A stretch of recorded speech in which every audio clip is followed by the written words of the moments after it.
I'm going to call this meeting to order here. This is the Port of Newport Commission work session. And I wanted to, before we get started here, I want to remind everybody we are going to have a public comment section at the beginning of the meeting, a public comment section at the end of the meeting, where you'll be able to raise your hand, state your name, and have 3 minutes to speak to whatever topic you'd like.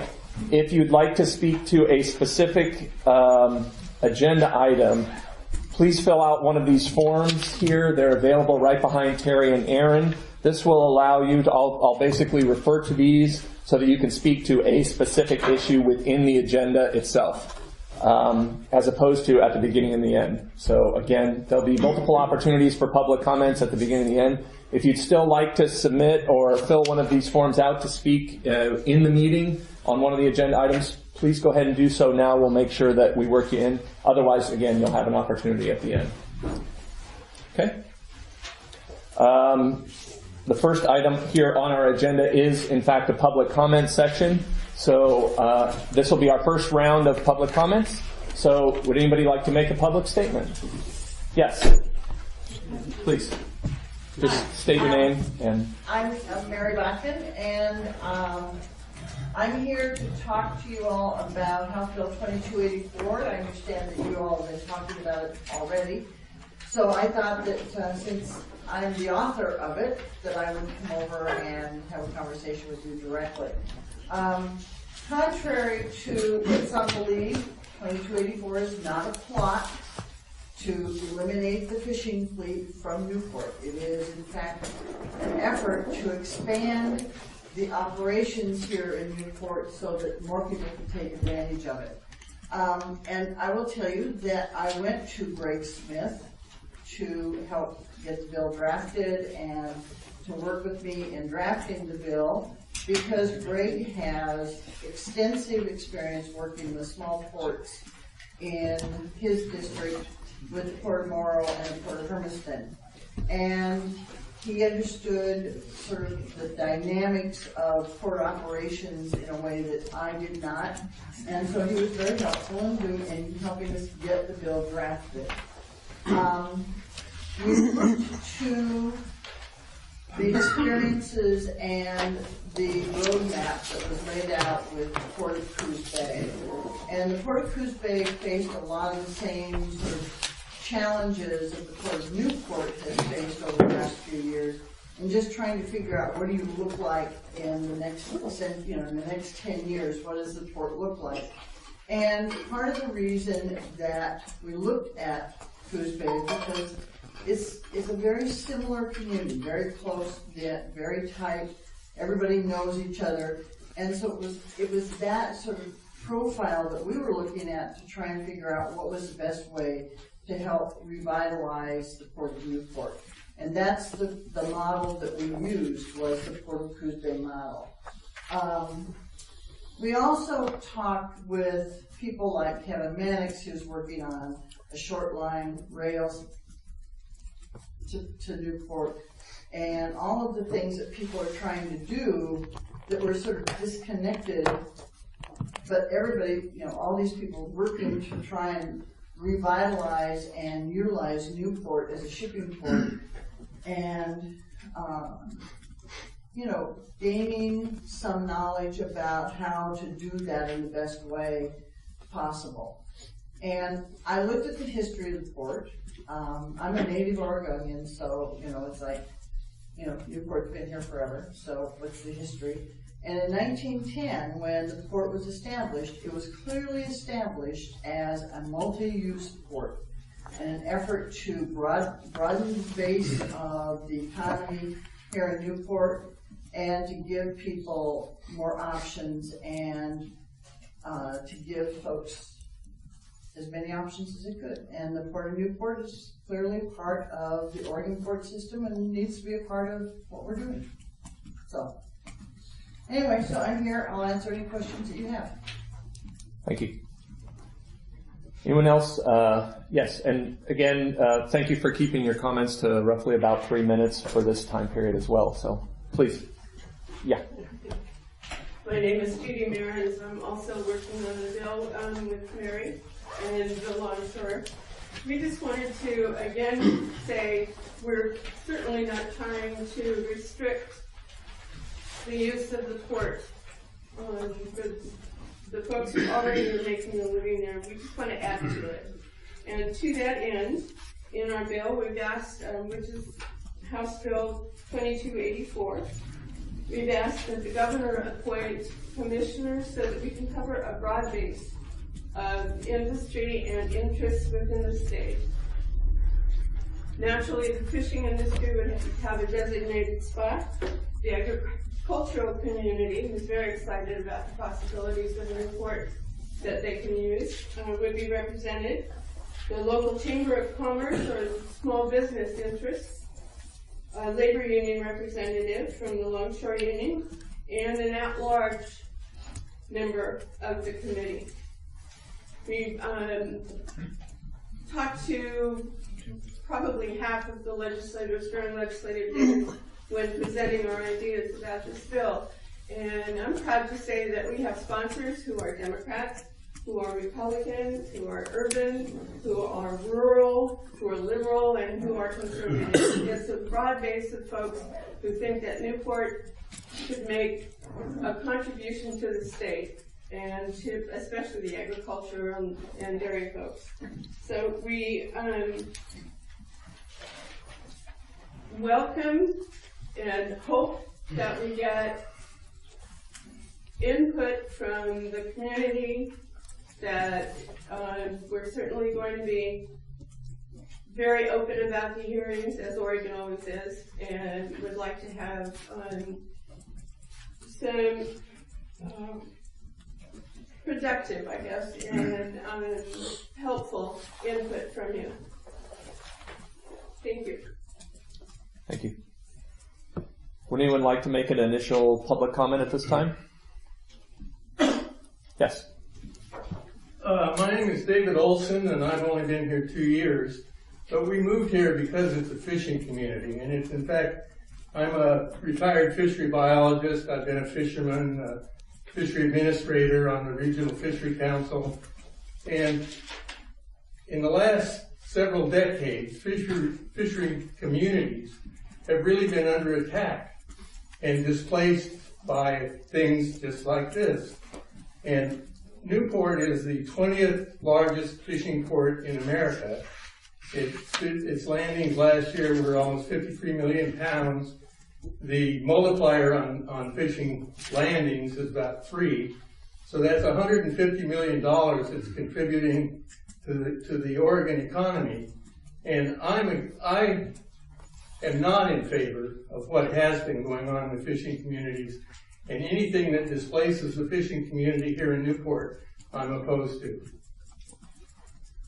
Thank you. Anyone else at this time? Okay, I'm not seeing anyone else up there. I'll move on to our next agenda item, and we've asked Representative Gomberg to come to our meeting here and provide us with a little, the commission and the community with an update on the procedures and the policies and the process, I should say, associated with a particular draft bill like we're seeing here. And he was graciously willing to work us into his schedule. So, David, I think that's your cue. Well, thank you very much, Mr. President, members of the Commission. Happy New Year to you and to everybody else that's here. I want to thank you for your invitation to come here and talk with you today. Many of you here in the room know that we've already had some of these conversations, that I have met with leaders from the port, I have met with leaders from the fishing community, I have met with each of your recent directors on a regular basis, I have met with representatives of labor. So I'm here today largely to share with you publicly what I've already shared with you privately. And you've asked me to come here and describe not only the process and the details, but also some of the background. So I'm going to try and do that, and I'm going to try and do that as candidly as I can.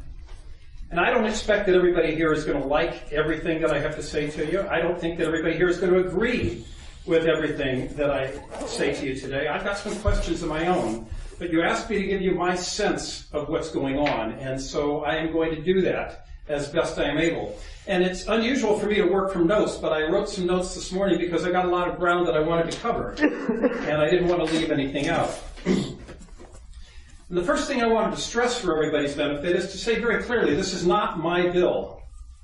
This is not my bill, and I'm not a sponsor or a co-sponsor of the bill.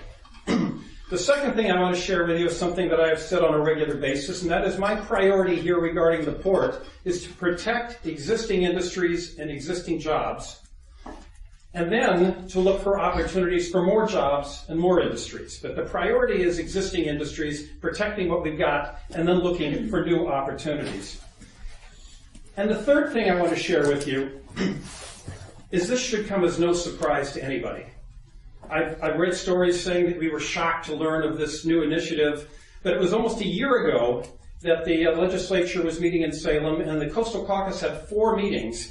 Three of them committed to discussing the Port of Newport and the potential for this kind of legislation. And we met at that time with leaders from the port and with leaders from the fishing community and with leaders from labor as well. So we've been talking about this, and we've been hearing about this for almost a year now. And I want to say again, it should not come as a surprise to anyone. So let's start by talking about what the bill is, House Bill 2284. And my sense is that most of you have not seen it yet because we are so early in the legislative process that you can't even go online and look at 2019 bills because the 2019 session has not yet begun. But copies of the bill are available, and if anybody's interested, I can get you copies of the bill. And what it says is this. First of all, it proposes to change the name of our port to the Oregon International, the Oregon International Port of Newport. And the second thing it says is that rather by local election, that the commissioners will be appointed by the governor. They'll be appointed by the governor as their current terms expire, and that they will be appointed from designated economic sectors within the port area. Those sectors being fisheries, agriculture, they would come from the non-fishing business community, the community at large, and from labor. So those designated sectors of the economic community within Newport. So let's make it very clear that this is not saying that somebody from the Pearl District or Salem is going to be serving on the commission here. It's not saying that the director of the port will be a state employee, or that we will be absorbed into some state agency. It says that the governor will appoint people from our own community, but designated economic sectors within the community. And I don't think that that's been really clearly established yet, so I want to make sure that everybody understood that's what the bill says. Now, the other thing is that a lot has been made of the fact that this bill has been introduced by a legislator from Eastern Oregon. And it has, and that's part of the story. I think a bigger part of the story is the fact that in the 2 days that we were meeting in Salem during legislative days, that nearly 1/10 of the legislature, senators and representatives, signed on as co-sponsors of the bill. I think that's a significant part of the story. And I wanted to share with you who those co-sponsors so far are. And it was indicated, what we've got here are Democrats and Republicans, we've got senators and representatives, we've got Eastern Oregon, and we've got the Valley, we've got big government Democrats, and we've got small government Republicans. It's an interesting mix, which includes Lou Frederick, a Democratic senator from downtown Portland, Chuck Riley, a moderate Democrat from Hillsborough, Senator Kim Thatcher, a conservative business owner and Republican from Kaiser, Senator Chuck Thompson, a Republican who is a conservative, and he's an orchard farmer from Hood River, Denise Boyles from Salem, a moderate Republican, Sherry Helton, a new representative Republican from Bend, who's a restaurant owner, Paul Evans, a Democratic moderate retired military from Monmouth, Mike Neerman, a staunch conservative software engineer and Republican from Independence, Carl Wilson from Grants Pass, the newly elected Republican leader of the House, and Brad Witt, a Democrat progressive from Clastonai. Those are the current 10 co-sponsors of the bill, and I'm going to come back to you in a couple of minutes and talk to you about why I think that's significant. But first, I want to say that there's good things going on here at the port right now, I believe. And there's good things that have been evolving, particularly of recent. But this issue has been brewing for quite some time. So we need to go back and we need to talk about the longer term history. We want to ask the question, how did we get here? How did we get here, and what's the background of this bill? And I want to start with some awkward news. I want to start with some awkward news and talk about the history of our export dock. Because it's been, well, the information sheet that was circulated with this bill, and I think many of you have seen that information sheet, says that, that part of the background here is the inactivity and disarray that threatens more than $35 million of taxpayer investment. That's what they were talking about when they were circulating this bill in the Capitol, $35 million of taxpayer investment. And what we've got is tens of millions of public dollars that were invested in an export terminal that 12 years after we started this with a $15 million local bond, we're not doing any exporting. 12 years after we made the initial investment in an export terminal, we're not doing any exporting. And the issue here in Salem is the investment of public dollars. And whether we're talking about building a highway between here and Corvallis that doesn't work and has to be rebuilt, or whether we're talking about a healthcare webpage that doesn't work, or investing in a bridge to Washington that never gets built, or whether we're talking about an export facility that doesn't do any exports, there's repercussions when public dollars go sideways. There's repercussions when public dollars go sideways. And Newport doesn't operate in a vacuum. People notice, people talk, people ask questions, and they ask questions particularly when it's state money. So I wanted to start with that sense that there was an investment of a lot of public money in exporting out of here in Newport. And then we need to talk about the other kinds of things that we've been struggling with here at the port. And these are no secrets. 4 managers in 3 years, $1 million operating loss in 2017. Our interest income is 4 times higher than other Oregon and Washington ports, which means that 31% of our operating revenues goes to debt service. Our grant income in the last 5 years is 7 times lower than other ports. We've got issues with deferred maintenance, which means that docks are deteriorating and we need more money to fix them with. We've got a high-profile statewide debacle regarding the tall ships that wanted to come here recently. And we have what our local newspaper referred to as a floundering operation that appears to have lost all forward momentum. I don't entirely agree with that assessment. I think there's some good things going on. But there's history that we need to address and overcome. And as I keep saying, Newport doesn't operate in a vacuum. The other historical point I need to talk about for just a minute, because it's critically important, is the Tiger Grant. The Tiger Grant. And I think most of you know that the Port of Newport was awarded the only Tiger Grant awarded in the entire state of Oregon. I went to bat for it. Our congressional delegation went to bat for it. Our Coastal Caucus went to bat for it. And very often batting for us at the expense of projects in their own districts. But we convinced them that this was a priority, and they all went to bat for the Tiger Grant here. And we gave the money back. We turned down the grant and gave the money back. And our public statements were that we could always apply for it again, which I guess is true. We can apply for it again, but I think in all candor, the odds of getting it again are very, very limited. And the people that went to bat for it before and helped us get that grant before aren't going to be as anxious to go to bat for us again. I got to say that turning that grant back embarrassed a lot of people. It embarrassed a lot of people who have not forgotten. And that creates a problem for us here when we go looking for new opportunities in the future. I wanted to share that history with you because I think it's important, and I share it with you very candidly.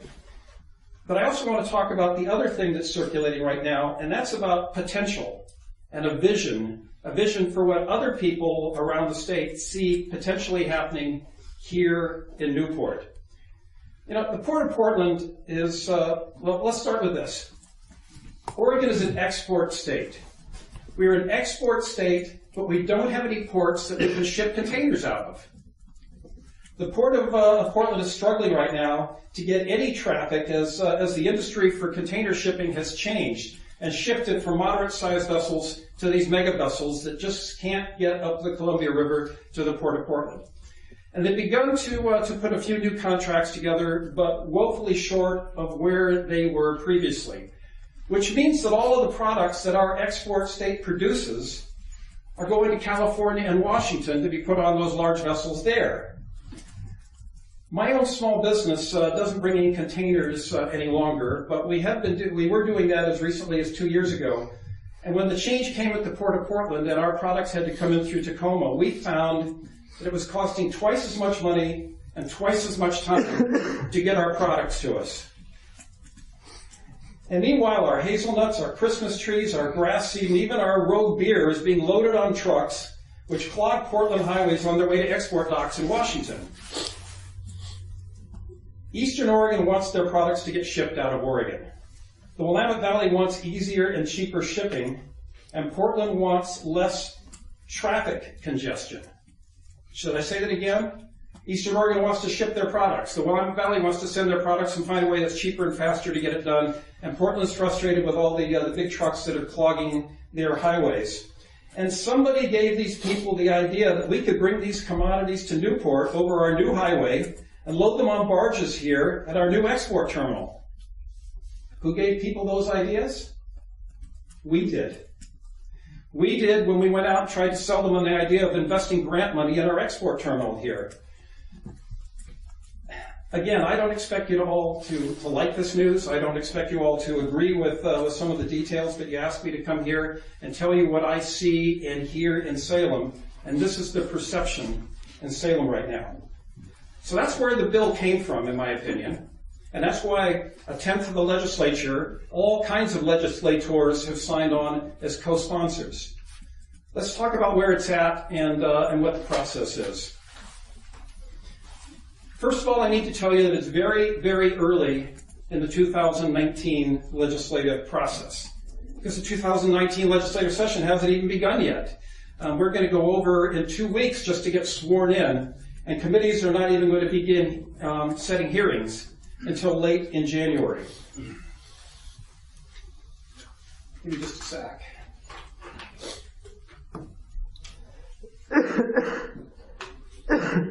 All right, process.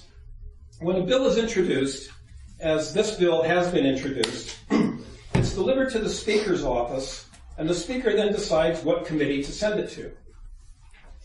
This bill could go to a couple of different committees. It could go to the Business and Labor Committee. It could go to the Transportation Committee, or it could go to the Economic Development and Trade Committee. In the past, port measures have gone to the Economic Development and Trade Committee, and that's my best sense of where this bill is going to go. Once the bill is assigned to a committee, the committee chair will then decide whether to hear the bill. And to do that, they schedule a public hearing. And if after the hearing, the majority of the committee members want to move the bill forward, they vote it out of committee. It's sent to the floor of the House for a vote. And if it's passed by the House, then it goes over to the Senate, where the same process begins again. Let me give you a little context on that. In 2017, 2,500 bills were introduced in Salem. Of those 2,500, only 700 passed, which included about 100 budget bills. So 1 bill in 5 makes it through the process. Is this bill going to make it through the process? I think that's largely going to depend on what all of you do here, but it's also going to depend on the message that's already being circulated, and as I said, a tenth of the legislature has already signed on as co-sponsors. I'd say, as I said, it's very, very early in the process, but I have spoken already to the chair of the Economic Development and Trade Committee, told him a little of the background on this bill, and he has committed to me that should the bill come to his committee, he will not be scheduling an early hearing on it. Got a little breathing room. We don't have a lot of breathing room. So what do we do now? I've met with so many of you privately, and people have said to me, what do we do to protect ourselves if we don't like this bill? And my answer has been, that your best strategy is to get your act together and to make sure people know that you've got your act together. You heard me say that? It's disappointing that with a year notice, we haven't been more proactive, but I'm now seeing positive signs. I'm seeing a commission that's working together. I'm seeing a manager leading. I'm seeing a business plan. And most important, I'm seeing what appears to be an agreement to start exporting while also addressing the needs of our fishing fleet. Newport thrives when we seek out win-win scenarios. And I think if we had been at this point a year ago, we might not see the legislation that we're talking about. Now, I've already publicly said that I'm not going to support a measure like this if it does not give local district voters an opportunity to approve any changes. When the Port of Coos Bay made a significant change in their structure, that included a referral to local voters so that the people who lived in that district had an opportunity to sign off on the changes. I won't support a bill unless it's got the opportunity for local voters in the Port of Newport district to vote on it. But I also want to say to all of you here that everyone in this room will be better served if I keep my options open and leave myself some maneuvering room. This is politics. And if I say no now, and I say that I'm going to be a no matter what, it limits my ability to be involved in future conversations about how this bill evolves or whether it moves forward. And I'm going to try and keep as many options open for myself and all of you as I can. At the same thing, I think this commission has a number of things that they should consider.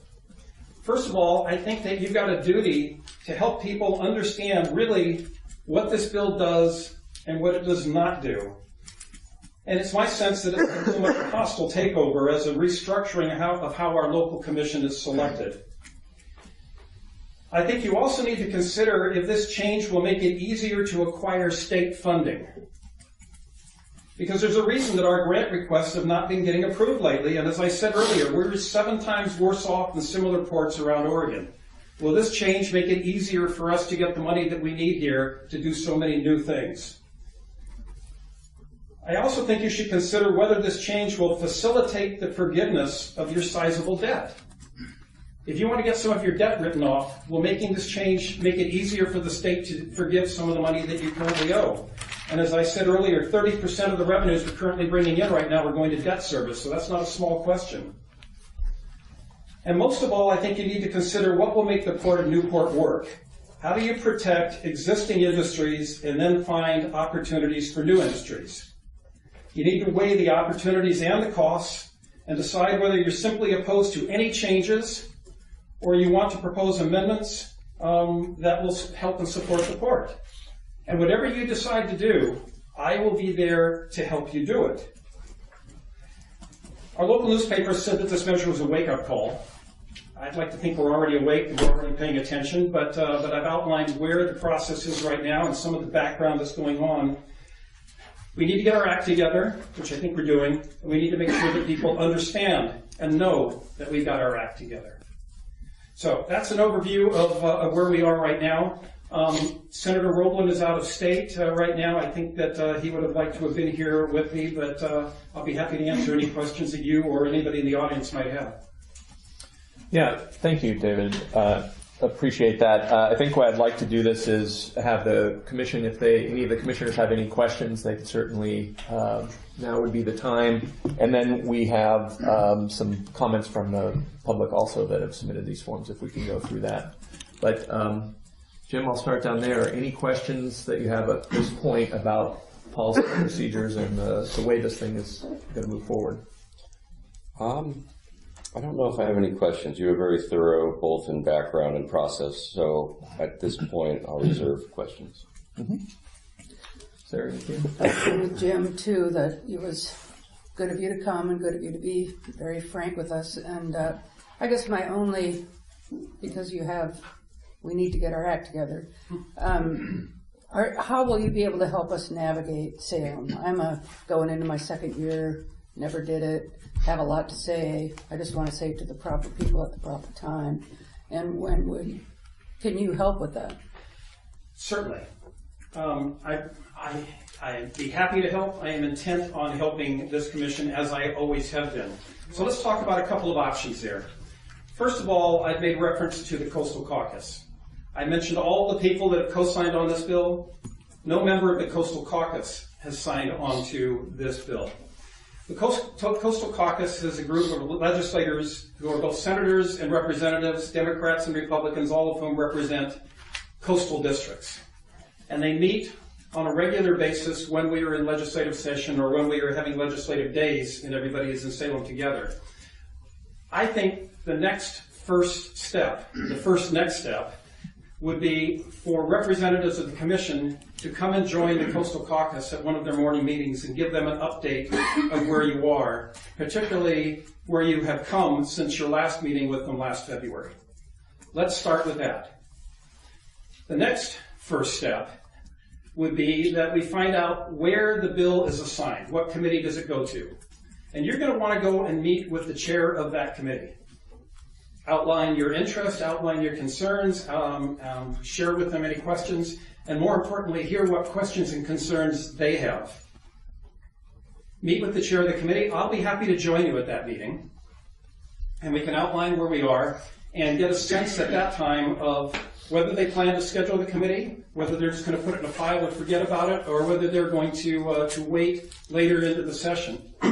But when we know the thinking of the chair of the committee, then we will have a better sense of how to identify the next steps that we want to take. And if there's a hearing, then we want to show up and express our opinion. We can talk a lot longer about that, but those are the two first steps that I would take. Right. Well, thank you for that. Jeff?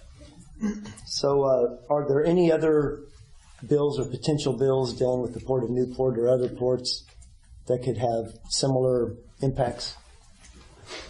Is Bud still sitting behind me? Right over here. Oh, there you go. We went to battle for the Port of Toledo 2 years ago, and the people we were fighting with are back. And they want to introduce a bill that says that if a port gets public dollars from a tax base, that they can't get public contracts. That the priority for public contracts should go to port facilities and shipyards that aren't getting public dollars. Wow. The thing I think is fascinating, and forgive me for digressing, but it's something I got very strong feelings about. The Port of Toledo gets about $125,000 in property taxes a year. 180. Well, I was close. Yeah. All right, $180,000 in property taxes a year. But the shipyard in Coos Bay, who thinks they shouldn't get state contracts, doesn't have a tax base, but got a $3 million Connect Oregon grant when they first started up. So it's going to take the Port of Toledo about 15 years to catch up with the public dollars that this port has already got, who says that Toledo shouldn't get any state work because they've got a property tax base. My question for the folks down in Coos Bay was, if you don't think that shipyard should operate with public dollars, can we please have them back? And we're going to have that conversation. You've got a tax base. That legislation could potentially affect you. I'm not sure exactly how, but that's one bill that I've heard about that could be coming up. Okay. I'm just curious about legislators, particularly the 10% that signed on. What do you think their knowledge base is about the Port of Newport? You know, they're hearing that it's mired in inactivity. When actually we're turning boats away for annual moorage, and we're early on the path to pretty much absolute full utilization at the terminal. I'm just curious how many legislatures really understand that.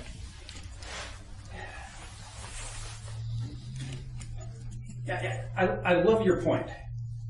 And the answer is that not much. And now the sponsor of this bill has 2 ports in his district, but most of the co-sponsors do not. And I'm just pausing for a second to think whether any of them actually touch the Port of Portland with their downtown Portland districts. They don't understand port operations. What they do understand is the commodities that are being developed in their districts that need to get to market. And they understand also their morning commute to work and the trucks that are backed up on Portland highways that are heading through Portland and on their way to the Port of Tacoma. And I think those are the things that are in the forefront of their thinking. And so they look with envious eyes to the Port of Newport and to opportunities to get those trucks out of downtown Portland and to get their products on barges and off to a big container vessel quicker and for less money. Because they've got to answer to their constituents just the same way that I've got to answer to my constituents. And those people are wailing that it's costing too much to fill a container and to truck it to Tacoma. Why can't we ship it out of someplace else? And oh, by the way, isn't Newport closer to the ocean than Portland? So those are some of the things that I think are in the forefront of their thinking, not the port operation, but the port potential. I really don't understand everything involved with the intermodal facility and how that's all projected to work. But it seems there might be more of a potential there to solve the problems that they may be thinking about, that I've even read about it, the rail lines to Coos Bay and everything, who has the land to actually do what is looking to be done there. Yeah. Is there any discussion of that? Sure. We're talking about the possibility of creating centers to bring those containers to and put them on rail and head them to port rather than on truck. And I've raised that question, and one of the answers I've gotten is, what about the money we've already invested in Newport? Again, I don't expect everybody to like that answer. That's the answer I was given. But you'd probably argue that while we interface with various different, the Coastal Caucus, but also the committee that will hear this bill is when we can express some of the things that I think Jeff is alluding to, which is the practicality of shipping, a large-scale shipping operation out of Newport, and to better define the expectations, perhaps, of our area. We are victims of our successful sales pitch 5 years ago. Sorry to interrupt. Thank you for those answers. You bet. Walter. Thanks, David, for coming and talking to us and giving us a good view. I just had my main question is, what if when we go to Salem, what do we need to do? I mean, we've talked about passing resolutions and stuff. I firmly think that our actions are going to speak louder than our words. I mean, what do we need to do? Passing a resolution would be great, but we would need to have some teeth to it. But what do we need to do to get out of this quagmire or show Salem that we're serious about making progress here? You need to schedule another meeting to have a longer conversation. But I think the first point, Walter, is to understand the questions and to have answers to them. Right. I'll keep repeating myself because it's important. My priorities are to protect the industries we've got, and then also to look for new opportunities that are compatible and not in conflict. I know that's not easy, but I think that it's possible. And I think we need to look at those kind of opportunities and how we can maximize the investments that have already been made. And I also raised in my points for all of you is to take a look at how will, I'm going to say this differently. What can you do about your debt load? What can you do about the fact that you're not getting grants now? And what message do you need to send, not to the legislators who make those grant decisions, but to the administrators who make those grant decisions? Because that's a whole different part of this same large question of how the Port of Newport gets its act together. And when you are running 7 times behind the average for similar ports in the number of grants that you're getting, then there's a problem that needs to be fixed. And it's not going to be fixed by the legislature. It's going to be me pounding on doors asking people to give you those grants, but right now the momentum is against us, and we need to turn that around. So I don't know if I answered your question except to say, understand the concerns and the questions that people have and have good answers for those questions. And so when we go to, when some of us are going to be going to committees, what is your best advice to us? I mean, do we need to be there hat in hand, or do we need to have all the answers and, be ready to take a little bit of... I think you do most of your work before the committee meeting begins. Okay. You sit down with members of the committee.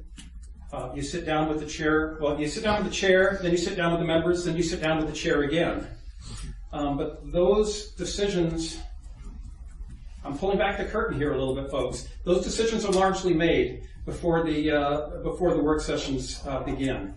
When you go to a hearing, certainly you want to have your facts in order. You don't want to be repetitive. I think that you want to have a lot of people in the room who agree, and not a whole lot of people who are traipsing up to the witness stand one after another saying the exact same thing. But you need to do your work before the hearing as well as during the hearing. Okay. Thanks, David. Appreciate that. Anything else? We're good. I was just curious, have you seen too many bills with this many co-signer or co-sponsors die in committee? Would that be unusual? Well, some of mine have.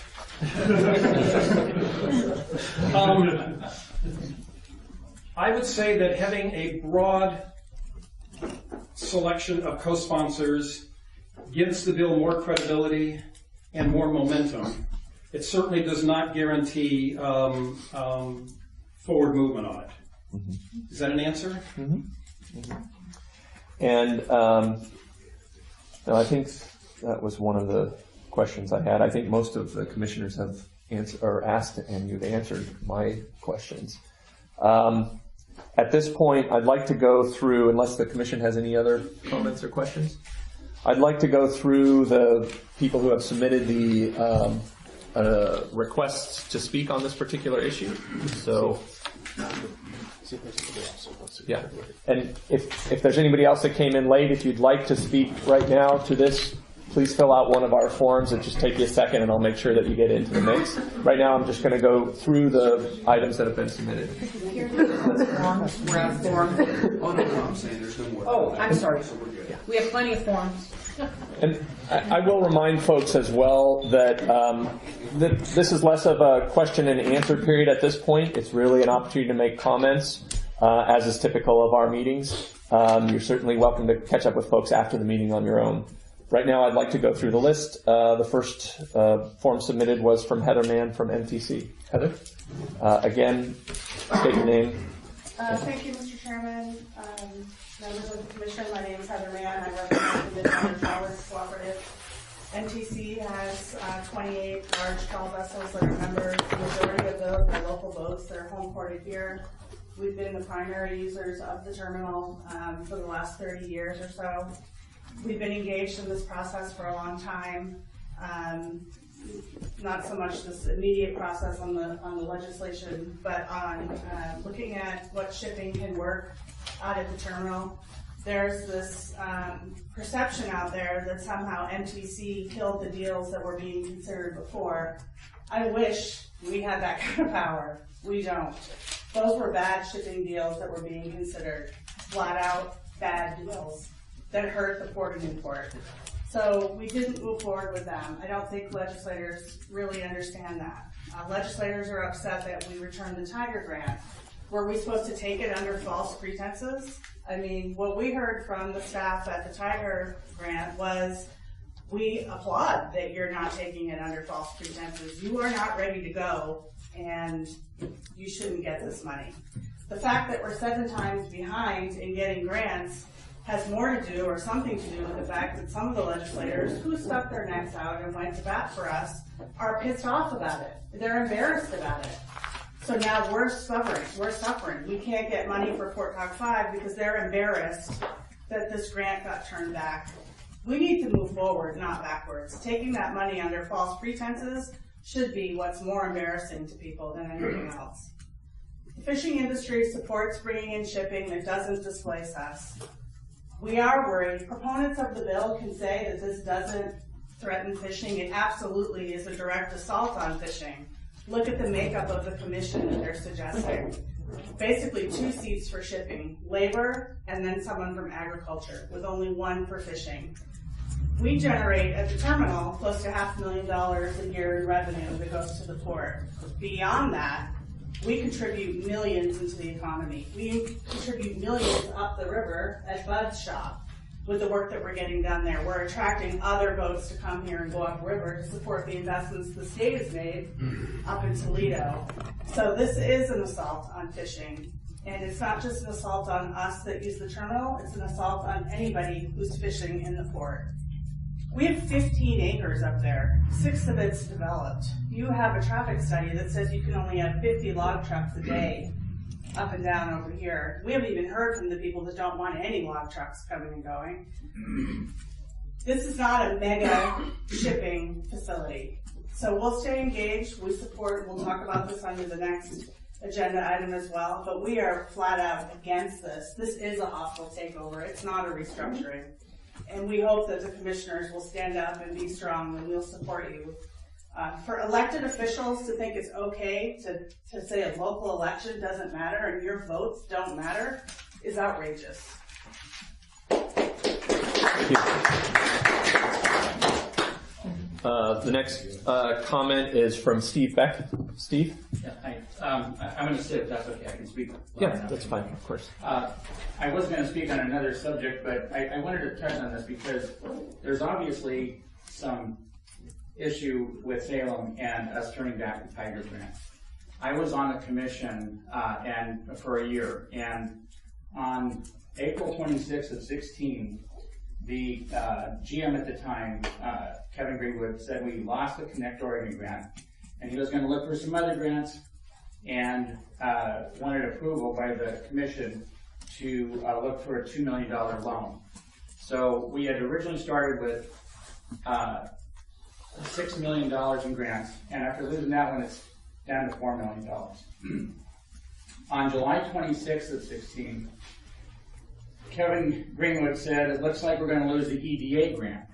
That didn't actually happen until December, but he said that we were not in the top half, we were in the bottom half, and they don't choose grant applicants from the bottom half, and we probably weren't going to get them. So, but he was going to reapply, and at that meeting, myself and Patrick Joling asked if the IT could be used or would have an alternative use, or a plan B. That was pretty much summarily discounted because we're going to go down this road no matter what. Well, we lost the second grant, so that's $4 million. So all of a sudden we have a $2 million loan from the state of Oregon that we're applying for, and Teven brought in Sylvan, which was going to loan us $2.5 million, which we're going to repay through half of our tariffs and through giving them our $60,000 a year that we're getting in lease payments from Teven for the laydown area. So if you did the math, which I commend several people having done the math, the port was going to be on we're going to lose more money than we're already losing for at least 6 to 12 years. We probably would have ended up filing bankruptcy had we gone in that direction. So I wish that Salem would understand that giving the Tiger grant back was the actual only option we had. We couldn't take $4.5 million in loans. We couldn't do it. When I asked Kevin, Steve Larrabee, who was our director of finance, and Jim Durkee, who at the time was our operations manager, when things started to go south, this was in February or March of 2017, I asked, is this going to displace any of the, if we go forward with this, any of the commercial fishing? And Jim basically said, it was a conference call over the phone, that it would displace about 25%. So we lose money on the deal. We lose 25% of the commercial fishing fleet.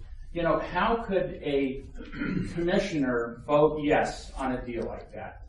So I stand by any vote I ever made. You guys can go in and look at all the minutes. I think that the port needs a lot of help, and I hope that things seem to be going in a good direction. And actually, the Teven deal may be Plan B. Maybe not having a laydown area. Maybe not having to debark the lot. Maybe having 10 trucks go up and down instead of 50. Maybe 1 barge a month. Maybe that's the Plan B. At least that's a start. But what we had in front of us wasn't a good deal, and I feel bad that Salem still considers that a bad mark on Newport, because I think if anything they should say congratulations for standing up and not taking money that wasn't going to be used, or as Heather said, under false pretense. Thank you. The next speaker, Bud Schumich. I'm Bud Schumich with the Port of Toledo, and I know most of the people in the room, and I've got a number of the boats in our yard right now. The Port of Toledo was created in 1910, the same time Newport was. And so we're linked by the river, and we do a lot of industrial types of things that don't happen down here. We put about $10 million in public grants. Dave wrote letters of support for a lot of the stuff that we're doing up there. And I think that you guys, the port is on a good track. Since Terry came aboard, and I'm feeling that it's really turned a corner. And with the new business plan that's coming on, I hope there's recognition given to the impact of the commercial fleet and what it really means. Because without it, and without that valuable laydown area, we can't have the boats go up and down the river. So we've got to take care of both. I think how you handle it in Salem, Oregon Public Ports Association is a group of all the 23 ports, and it's our lobbyists. Mark Lander is a paid lobbyist, and I encourage you guys to work through them because they'll go to bat for you. And but it's important, I think, that if we can dovetail some barge traffic in there, that's great. But don't get rid of the fleet. And all these boats are big enough and they're capable of leaving and taking their jobs with them. Okay, so that's about what I've got to say. And our port commission wants to see a local control. We talked about it in our meeting last Tuesday, and we don't like this, the bill as it's proposed. We don't think it's healthy for Newport and for our region. Thank you. Thank you, Bud. Next speaker would be David Jenks. Thank you, Mr. Chairman. My name is David Jenks. I live inside the Port District. I'm a 52 years of commercial fishing. West Coast, Alaska, all over Alaska, everywhere. But I'm not going to speak as a commercial fisherman. I'm going to talk more of the history of the Port of Newport as a past 18-year port commissioner. I did have a meeting with the Coastal Caucus. Thank you, Representative Gomberg, for being here. But I'm still surprised about a lot of the misinformation that's out there on the Port of Newport. And not in any disrespect to you, Mr. Gomberg, but you do carry a lot of misinformation. The actions on the Port of Newport, Port of Newport has always been open for shipping in the past. We've always strived towards that. My time on the Port Commission, I can't even describe how many hundreds of thousands of dollars we spent on marketing ourselves for shipping. We hired consultants, we hired marketing experts to come in and market us. We had one person we paid $200,000 in a 3-year period. He finally came in and said, look, I can't take your money anymore. There's nothing out there. But that just speaks directly to the Pacific Rim and the bulk shipping of logs and what we were capable of exporting at the time. Okay? And we've fought that ever since. We've always had that problem with the cyclic nature of the Pacific Rim and what we were capable of shipping. When we finished the terminals, yeah, we went out there and we borrowed a lot of money. Matter of fact, the last 200 feet of the terminals finished. It was based on an economic analysis performed by the Pacific Fisheries Management Council in 2006. And the last money we got was brought forward by the economics of the fishing industry out of Newport. And that's what brought the final money in, because they were not going to guarantee more money because there was no shipping, there was nothing going on, there was nothing that we could show that would represent that we had anything that we could do with that terminal. But it did show that we had the economic ability by the fishing industry to bring in dollars. So that finished the dock.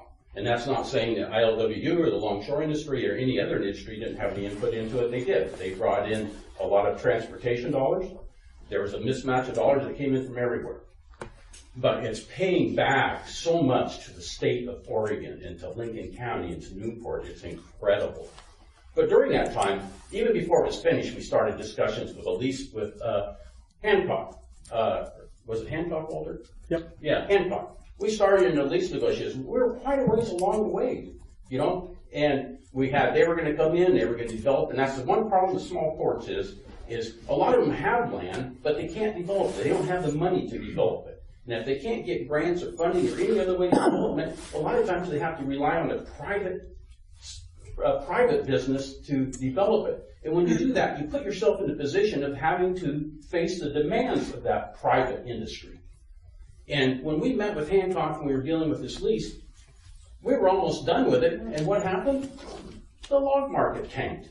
All of the logs were going into the buildup of the lumber market. And so Hancock backed out. We tried hard, okay? We tried really hard. And so after that, it was tanked for a while. There was no other interest. Teven was on board. They were trying hard. They were bringing stuff forward. So then the Tiger Grant came up. And this was a great thing, okay? I was on the commission then. I supported the Tiger Grant. Problem was, we didn't have any matching funds for the Tiger Grant. We got the Tiger Grant, believe it or not, without any match. That's incredible. And we fought for a long time to maintain that Tiger. We were right up to the very end of that Tiger Grant. EDA, who we were depending on, which Steve Beck was the commissioner also, I wasn't on it with him, but he was on the commission at that time. EDA declined that grant because, you know why, right? Have you read the refusal letter? What was it about? It was about jobs. It did not adequately present the jobs that represented what the Port of Newport thought was going to come into there. They researched it, went through all. We failed the EDA grant. So what happened? Go right back to what I said earlier. We went into a risky negotiation with a private company, okay? Very, very risky. At that time, we saw that it was risky. This was getting scary, but we were using this out-of-state private industry from Washington, thriving off of Hong Kong dollars to match our Tiger Grant, all right? So the lawyers that came in and the legal and the financial consultants came in and said, you guys got to get away from this. This is going to bankrupt you. You need to run away from it. And that's exactly what we did. The state should be thanking us. They should be thanking everybody who was involved. They should be thanking the voters for bringing in a commission that knew what to do. They should be thankful. But this is history, and it's not your fault because you don't know this history. But it's the fault of the port for not bringing this history forward and taking it to the Coastal Caucus. Because like I say, I was shocked at how misinformed the Coastal Caucus was on the Port of Newport, its finances, and its ability to do business, and the property it had. And I expect this port or the commission to go against this legislation. This is ridiculous. It should not go anywhere further. Thank you. Thank you, David. Those were all the forms that we received here. Again, there'll be another opportunity to chat, to make a public comment, I should say, at the end of the meeting. But before we move on to the next agenda item, do the commissioners have any other comments at this time? I will mention that I've been spending quite a bit of time chatting with Terry as well as with David and others about our plans to attend these meetings, make sure that we are in front of the Coastal Caucus and the chairman when we get there, and that the entire commission will be playing a role in this. As this is not a one commissioner thing. The Port Commission, each one of us have a responsibility to attend these meetings and to make sure that, to David's point, that we make sure that the story and the information is accurate and gets into the hands of the folks in Salem. So again, we're working on that. We'll keep everybody informed. I'd like to thank David again for coming down. David, did you have any more words you wanted to provide to us at this time before we move on? Well, just to say that come the 14th of January, I'll be spending most of my time in Salem. Doesn't mean I'm unavailable to you, and I hope that you'll take the opportunity to come to Salem on a regular basis. Let's get you in front of the Coastal Caucus. If there are misperceptions of the future goals as well as the history, then let's get them cleared up. And I'll just reiterate what I've said several times before. My priorities are protecting current industries and current jobs and current workers, and then looking for new opportunities.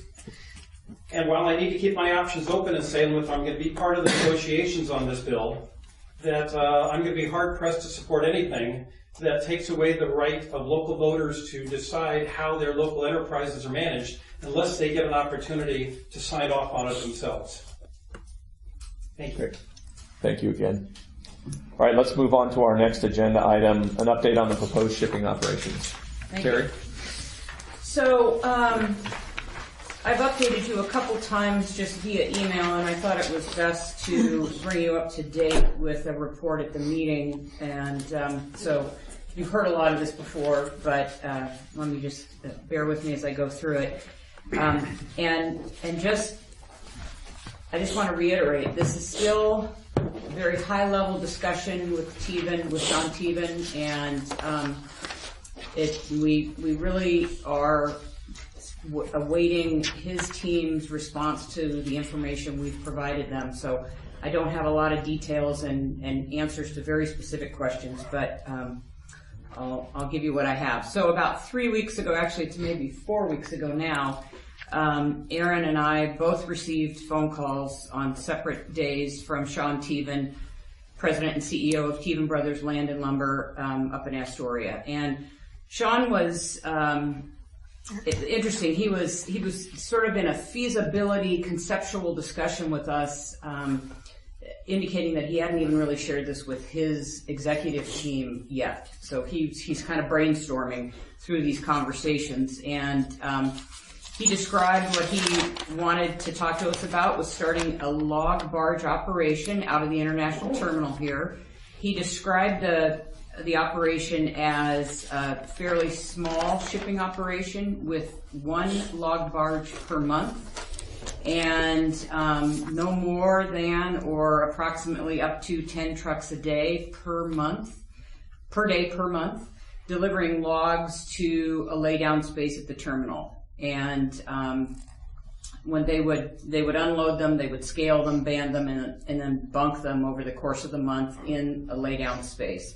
And he was clear that there wouldn't be any debarking of logs going on in that area, and that at some point during the month when they had the quantity of logs they needed, they would load those onto a barge that would be sort of a mid-sized barge, 300 to 350 foot size barge approximately, and that the barge would be there no more than 48 hours for loading and then preparing to leave the pier. And he really wanted to talk to us about sort of, in his historical conversations with the port, he understood that that's a multi-use area and a shared space, and so he really wanted to find out, is it even feasible for me to sort of get my team involved in looking at numbers and talking to our customers about this? He has 2 customers, and that he hadn't even proposed this deal to yet. So that's sort of the level of conceptual thinking.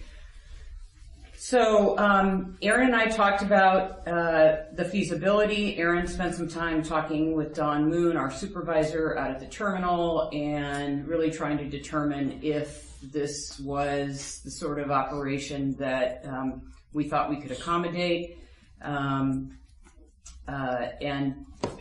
after pretty brief conversations, it was clear that this is a pretty low impact in terms of impacting negatively any of the current fishing operations and use of the pier or the laydown space. That would require some shifting and some tightening up of how we store gear and other materials at the terminal currently, which we feel is probably a good pressure for us to kind of have to tidy things up and organize ourselves a little bit better. So from that perspective, we thought that was a good challenge. So at the end of those conversations, Aaron put together an email that I then sort of crafted with another email to send back to Sean that really pulled rates directly out of our tariff, and those rates were for laydown space, dockage, break bulk charges, service and facility charges, and wharfage. And in that email, I let Sean know that we really needed to communicate early with the commercial fishing users at the terminal. We really needed to be upfront and discuss this in terms of, you know, how do we make this shared use space really work positively? And and he had indicated he'd be happy to come for a commercial fishing users group committee meeting, but that he was heading to Mexico and wouldn't be in town for a while. And so I sent an email to the commissioners updating you about that, and after some discussion with Stuart and Sarah, I think you both suggested, well, let's approach the commercial fishing users group committee and ask them to have a meeting and advise the port on, or the Port Commission on how they feel this would or wouldn't impact their current operations. So that meeting was held on the 20th, and you both participated in that meeting, and I think everyone would agree that that was a very positive meeting, and I think that I felt that the user group felt very positive about being able to work together with this size shipping operation. And I think the one sort of constant concern is already documented in the commercial fishing industry platform that was reiterated at the meeting, and that was that the dates from November 1st through the 10th to the 15th of January, that time frame, and then the middle of, 15th of April through the 15th of May. Those two sets of dates are really a time when we don't have a lot of extra space due to the heavy use with the fishing industry at the terminal. And those dates were reiterated as still dates that we'd like to see Sean and his operation work around those dates. And so just on the 28th, Aaron and I had a phone conversation with Sean and the rest of his team and went through sort of all the details we'd already provided, the rates and et cetera that we'd already provided to Sean, and we talked about those dates, and Sean said that he felt they would be willing to work around those dates and that wasn't a huge impediment. And so we really talked through, as I mentioned earlier, sort of all the information we'd already provided, and talked a little bit more about logistics because he had his operations folks on the phone with us, and so they asked a few additional questions. And I think the only questions that came up there were more substantive than what we'd already talked about and that I'd already shared with you, were regarding three-phase power to facilitate a trailer loader. So after they drop the logs off, then the log trucks pull into a trailer loader that boosts the back up onto the back of the trailer up onto the cab and the front part of the truck so that they can drive off down the road without logs. And so we need a space where they can approach that with a straight ahead, run up to it, and then three-phase power. And so we talked about that. And Aaron talked in an additional couple conversations with Paul Langner from the Tevan team about that afterward, because Paul was aware of where some power was, and he and Aaron were talking about how we might work that logistically. And the other piece was about, and I think Aaron, you brought this up, it was about bar closures due to weather and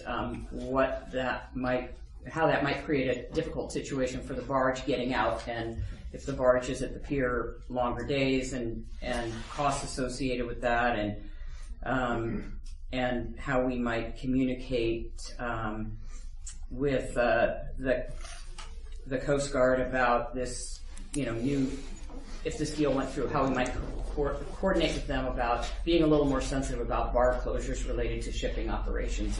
and have more open lines of communication about that. So we talked a little bit about that.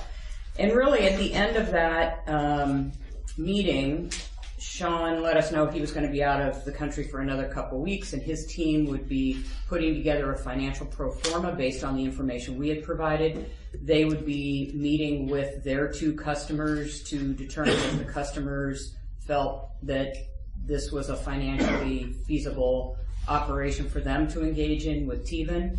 And so since that meeting was just the 28th, we don't anticipate having another conversation until after Sean's back in the country after December 14th. And in the meantime, Aaron's made a few phone calls to the port manager up at the Port of Astoria, because they're doing a very similar small log barge shipping operation. And so he's talked with Jim Knight up there a couple of times. We have plans to talk with a couple other ports that have similar log barge operations to just sort of get more intel on, you know, are we thinking about all the ifs, ands, or buts, and is there anything else we need to be aware of? And what problems have you encountered? Those sorts of just some backgrounding. And then I've reached out to our attorney locally to talk with him about any other legal issues that we should be thinking about, and if there's anyone else he thinks we should be talking to from a legal perspective and aspects of next steps with this discussion. So right now, that's sort of all we know, and as I said, I expect by the middle of the month to be back in touch with Sean to hear sort of what their customers think and what the next steps are. That's it. Okay, thank you, Terry. Sure. Commissioners, anybody have any questions for Terry? Jeff? Just thank you for very thorough, and I appreciate all the activities that's gone on so far. And, Tevan Brothers has a very good reputation.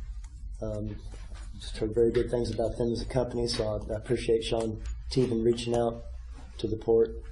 I appreciate the preparation work, and I don't have a whole lot to add. I may make a suggestion that wouldn't hurt to talk to Washington ports as well. Just people that have done things for years that we're just getting ready to do. It'd be good to talk to as many people as possible, and you can glean different things from different people, especially when they're dealing with logs too. But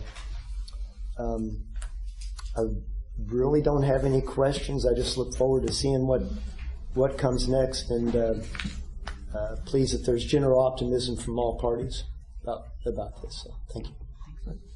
Walter? Thanks for all your hard work, Terry. Aaron. And Aaron, sorry. Sir?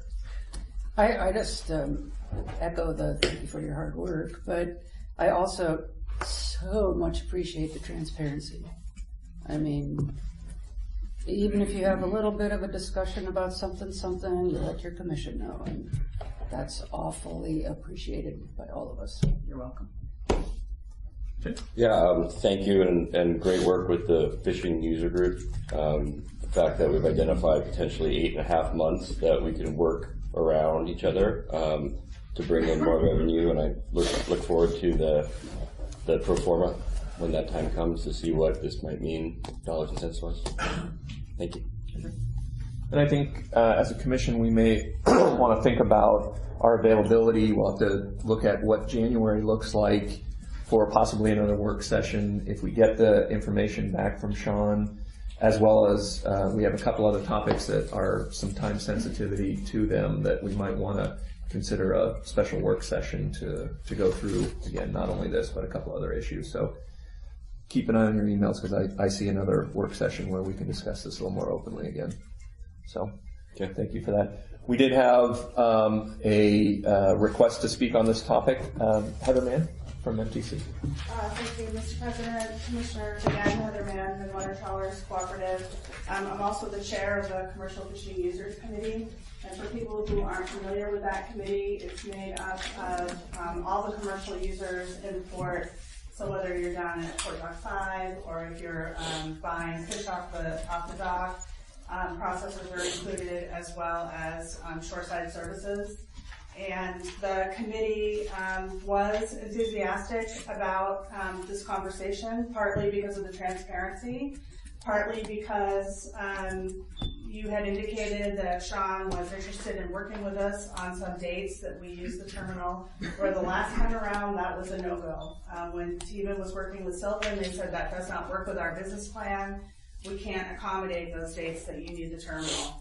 It looks like it's different this time, and we're encouraged by that and willing to continue the conversation. One thing I would note in your general manager's report, you refer to the platform. The platform has April 1st through May 15th, and you have said April 15th. So we generally, we use the terminal all year round, but we use it most heavily, like right now, if you go up there, even though a lot of boats are up the river at Buds or at Uquina Boat Works. We use terminal all year round, but right now in particular, it's really busy. We had more crab pots up there this year than I think I've ever seen up there. And because the Commercial Fishing Users Committee is made up of all the users in the port, particularly people that use Port.5, they don't want these boats coming down to try to tie up there. First of all, it's not big enough, can't handle the size of our boats or the electrical needs that we have. We may have 1 or 2 boats up there that could try to tie on at an end. The other boats just simply, they don't fit. So that's part of our issue.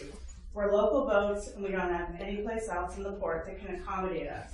And so during these heavy use times, that's when we're mostly using the terminal. We use it all year, but we're willing to compromise to have a shared use facility. And this sounds encouraging.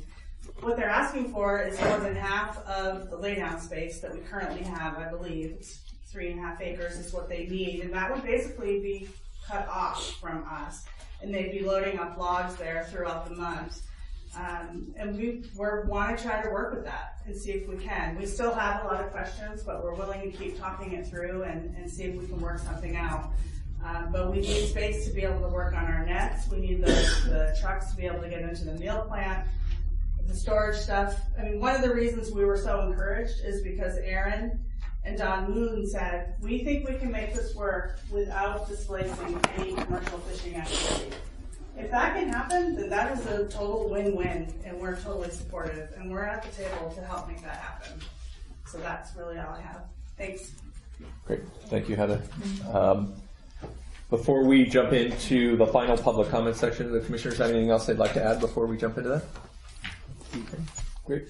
And I just want to thank everybody also for being a part of this discussion and coming to the meeting. I think it's certainly, I can speak for the commission, it's something we very much appreciate, this engagement. So with that, we'll enter into our final public comment section. Again, state your name, and you have 3 minutes. Anyone else like to make a statement? Yes, in the back.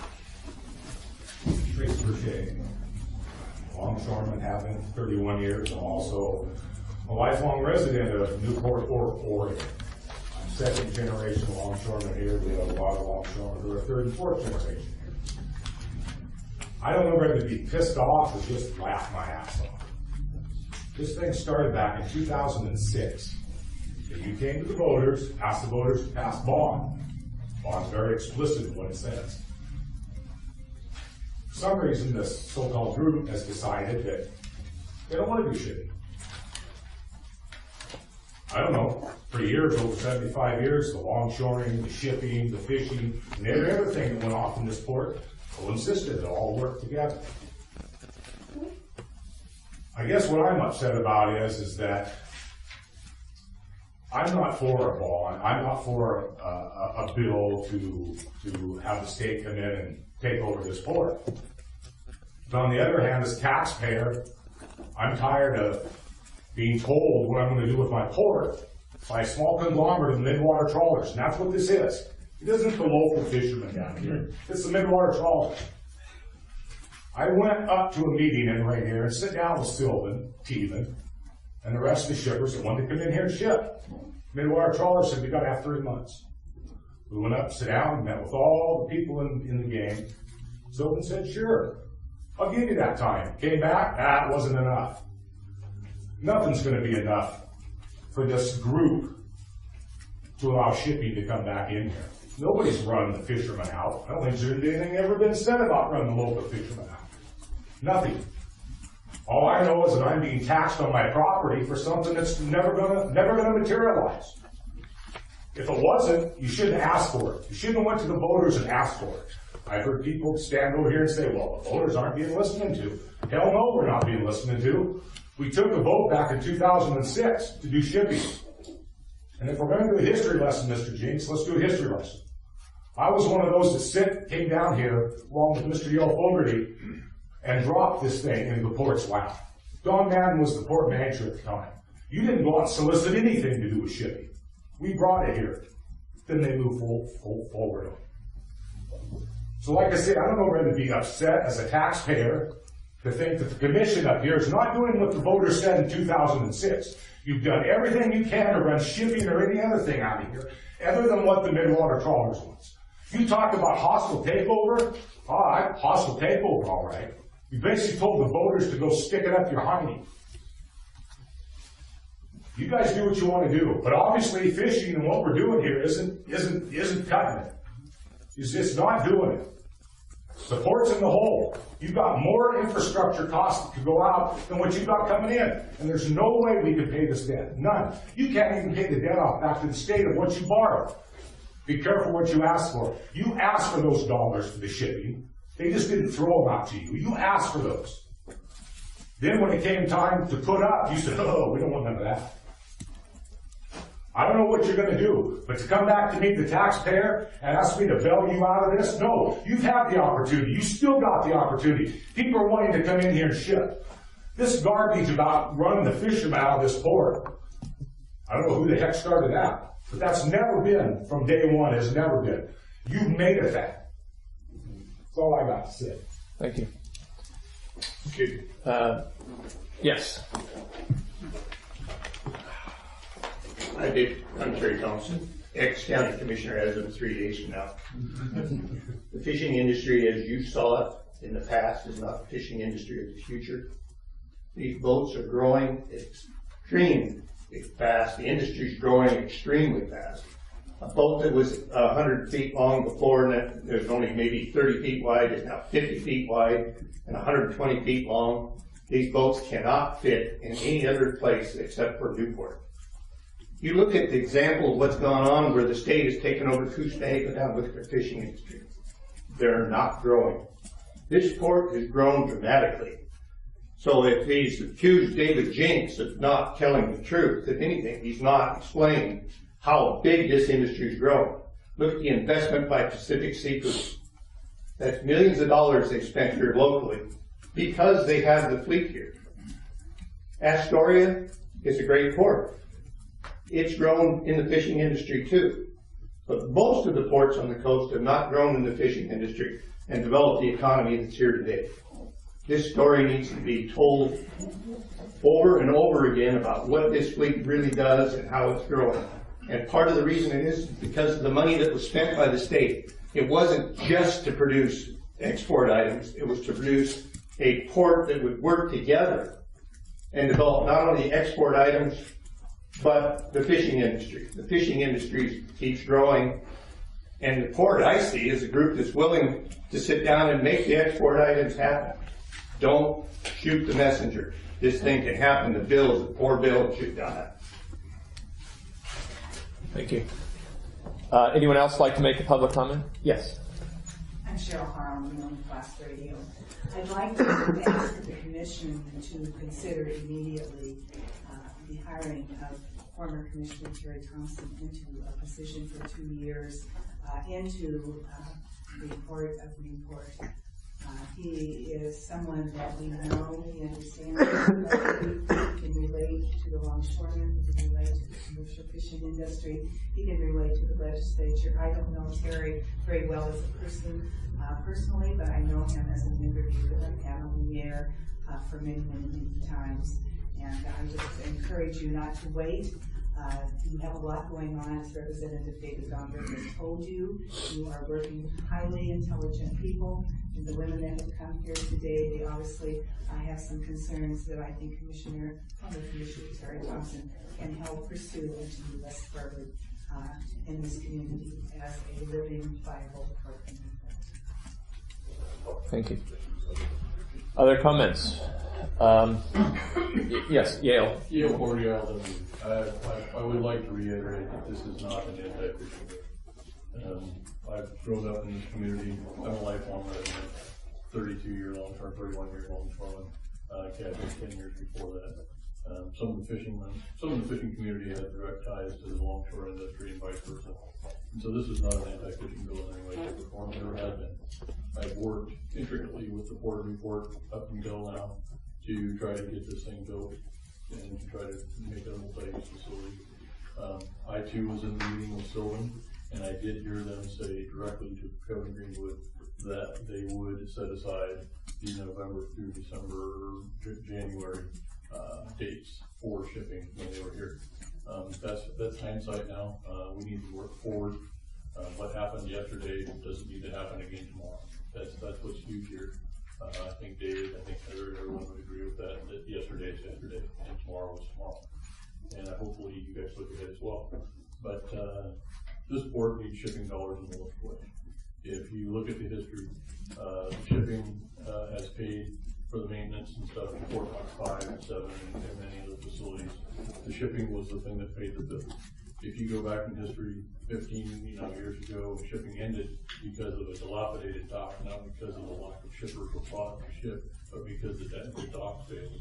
The property before that, the fishing docks and stuff were well maintained. They were well maintained due to the shipping revenues that the port had to maintain them. Since then, the facilities are falling into play because there has not been enough revenue created by the current users to pay the bill. You have an issue of Rogue has a seawall that's failing. You have an issue of Fort Dock 5 has an access pier that's failing. Those are right there. That's $4 million that I can count. And you guys have no money to match with. You have no revenue. And I agree that the grants need to be looked at. Everyone needs to work together to benefit the Port of Newport. But the actions recently have jeopardized the very being of the Port of Newport and all its assets. And so I agree with Mr. Gomberg, Representative Gomberg, that the act needs to be gotten together. The parties need to be brought together. We need to sit down and we need to figure out a way forward with some key partners.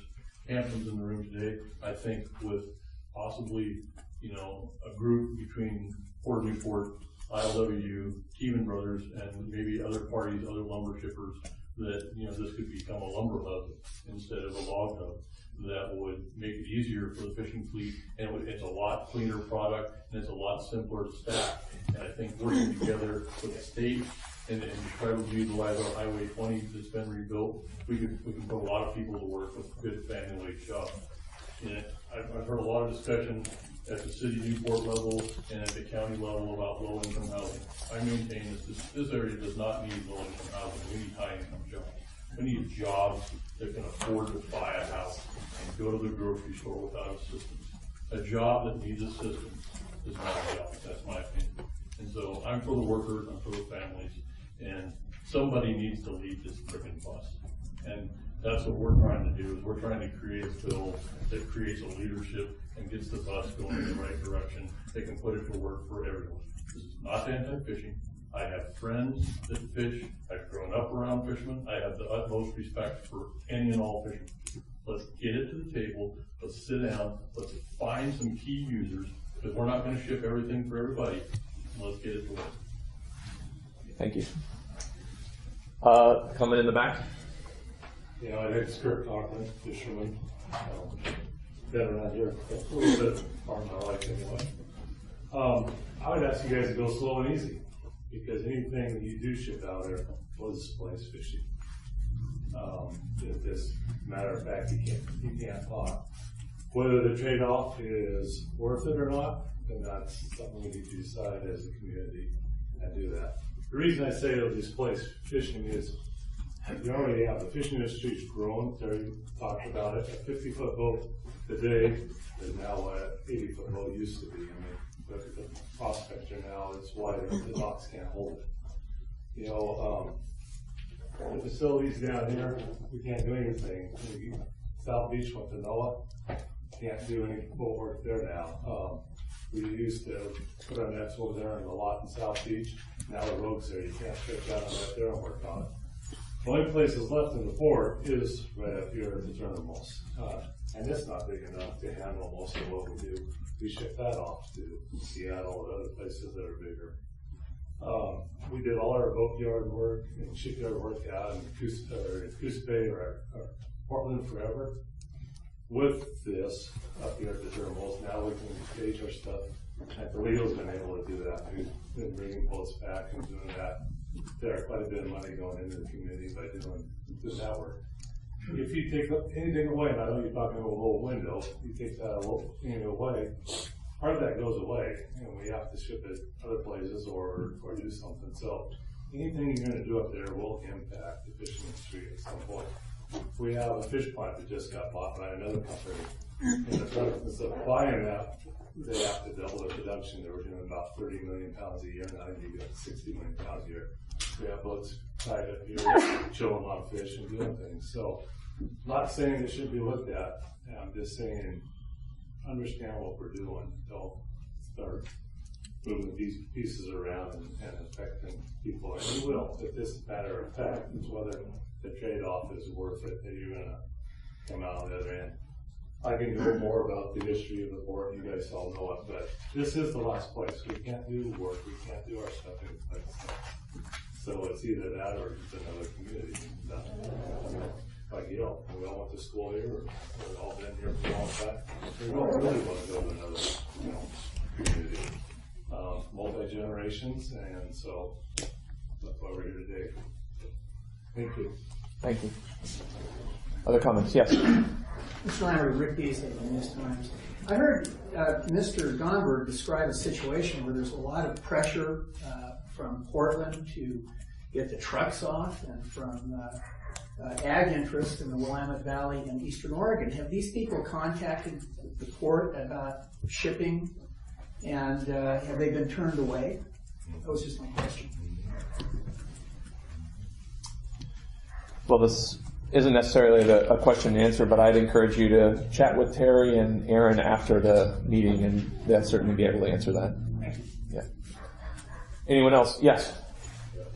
Thanks, Commissioners. Appreciate it. My name's Mike Story, and I'm a commercial fisherman. Just the atmosphere of the first longshoreman that spoke, is detrimental, I believe, to this, and to paint a picture of Heather spreading something that's not true is something I think is pretty disrespectful in this meeting. I don't think, we all have a tendency to think that shipping is going to be the silver bullet for all of this, pay all the bills, service of the debt service, etc. I see what's going on in Astoria. We got the Port Dock 5 here. You can't drive out. You can't drive in East End Basin in Astoria either, and they're shipping logs and everything else. They have a big shipping port. They don't pay the bills there, so I don't know why you think you're going to pay the bills here, but not. We hire a lot of subs here. We're doing a $3 million job up at Bud's place and stuff like that. We pay $30,000 a year just to moor our boats up at the terminals and whatnot. So I just like crane, high streeters, and moorage and whatnot. That's one boat. So I don't think it's the silver bullet that we're paying to pay all the bills. And I definitely have reservations about somebody in Salem telling me what's best for me and where I do my business. Thank you. Anyone else? There's one last industry that hasn't been addressed here, and that's Packway. There's a $50 million grant that OSU has to bring in a wave energy industry and the fishing industry. This is the only place in the world that the fishing industry has ever worked together to find a site.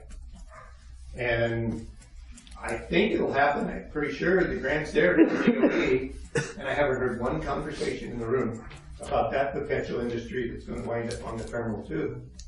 So remember, there's other things happening in the future. None of us know what the future is going to look like, but I'm sure the fishing industry is going to grow. hopefully the shipping industry, after hearing Yale make his comments, I feel like they're the person you can work with to get somewhere. But we need that other player at the table, because they're gonna have to have some place to load wave energy equipment and buoys. I'm sure we'll use some of it at Toledo, but I think you need to have OSU and somebody from Pac Wave in the room in any conversation.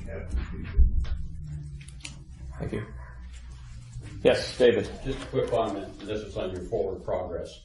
This was mentioned earlier. Let's not look backwards. If we do, it's just to tell the history of the Port of Newport and how we're at and where we got and where we're going. As always, I support the management and the commission and the personnel of the Port of Newport. I do rely on the port services tremendously. I have for years and years and years. But I think, as I said earlier, you need to tell your story. You need to tell and let people know what property you have, how much you have. Right now you have 3 staging acres. You have a 9-acre refuge yard that needs to be developed. The lowest cost we've seen on that's $4.5 million.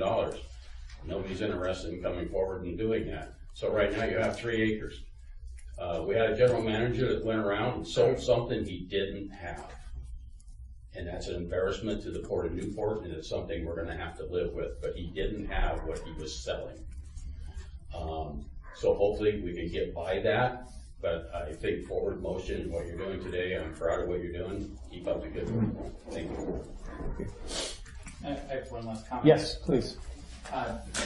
When David, feedback. Thank you. When David said that the port spent a whole lot of money on marketing, I feel bad because I think they probably spent it in the wrong area of marketing. I'm a firm believer that you build on what you do well. And nothing against shipping, and I think shipping has its place all over the place. It may not have it here because of our size and because of the location of certain things. But we do a great job with commercial fishing. And we should be trying to attract more commercial fishing. We have an incredible marine science area here. And we should be trying to get third-party independent people that work with marine science. Maybe it's the wave thing, but the whole thing, we have Cache County RV park, and we have dry areas that maybe be able to be developed into actually areas that have facilities, so we can charge more. You look at what we do well, and if we can expand on what we do well, and maybe hire a director of sales and marketing, but instead of trying to get shipping in, maybe try to get in industries that we're already doing a great job with and make them bigger. And I thought about that for years here, because I know we do it. When we brought in NOAA, everybody was so happy, it was unbelievable. And then look at what the Hatfield's doing with their new facility and things. You know, marine biology should be huge here. That's it. Okay, thank you. Anyone else? Yes. Heather? Thanks. Heather Mann again. Just, at the risk of talking about history, Yale and I together chaired the committee to get the bond measure passed in 2006. Industries working together. I am also pro-industry. I'm pro-working family wage jobs. We are for that. To say that this doesn't displace fishing, I think it was Yale probably that said this in a meeting. Heather, just because you say you're not against shipping doesn't mean you really aren't. Just because you say you aren't anti-fishing doesn't mean that this isn't anti-fishing. We need to work together. There is no other place in the port that can hold those boats. So if we had a ship coming in right now and it's tied up there for a week, where are those boats supposed to go right now? What we have in this port is a problem with we don't have enough docks. The port also hasn't made the decision that every single bit of income that comes out of the terminal is going to pay for every single problem the port has, right? That's a policy call that I don't think's been made. But suddenly the terminal is going to fix everything that's ever been wrong with the Port of Newport. That's unrealistic. I've met with Kevin Mannix. I took time away from my job in fishing to meet with people to try to find something that would actually work at the terminal. I got laughed at a meeting, at a commission meeting, by the longshoremen when I talked about what we had been able to come up with. We are trying to find stuff that works there, that doesn't displace us.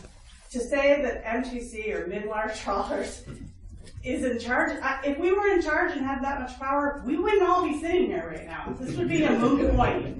We don't have that kind of power. But what we do have is we generate millions of dollars. We generate a lot of money for the Port of Newport itself, but we generate a lot more to the community and to the state.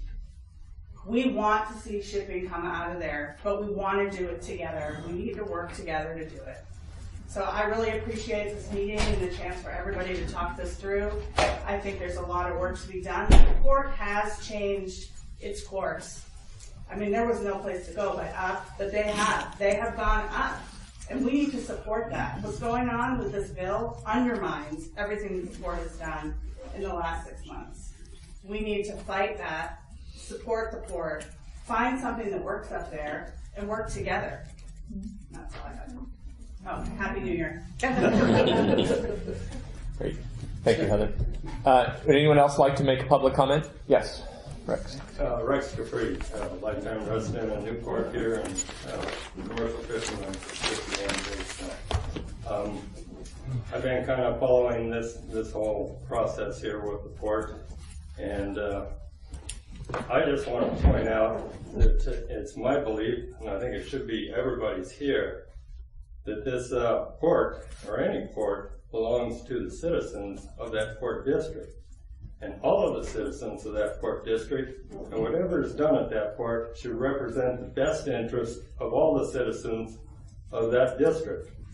And especially here, when we had the local citizens, the taxpayers, obligate themselves to a $15.4 million bond, and then actually take on more debt than that they're paying back, that they need to benefit from this. And they did this under the impression that it was going to bring new economic opportunity, family jobs here, and we need to aggressively pursue that. This facility, the terminal facility, has been ready for use since 2013. We're 2019 now, we're 6 years down the road, and we don't have any new users to this. So I'm not trying to displace the fishermen. As I said, 51 years, started out right down here at the docks here in Newport, and I still do it. So let's think about the whole public that this district represents, and what their needs are. Not just one sector of it, but what benefits everybody. The local small businesses here, fishing, timber, agriculture, labor, whoever, sport fishing, recreation. Let's consider all of them will benefit the whole public here.